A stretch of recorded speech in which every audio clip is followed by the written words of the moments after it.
Hello everyone, today's question is 5 minus 1 bracket 5 minus 1. 5 minus 1 equals 4 bracket 5 minus 1 equals 4. If we multiply the brackets, then 4 times 4 equals 16, and this is the wrong answer according to the BODMS rule. First, we solve the brackets.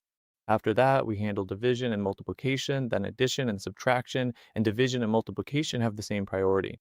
Similarly, addition and subtraction also have the same priority, so we check from left to right.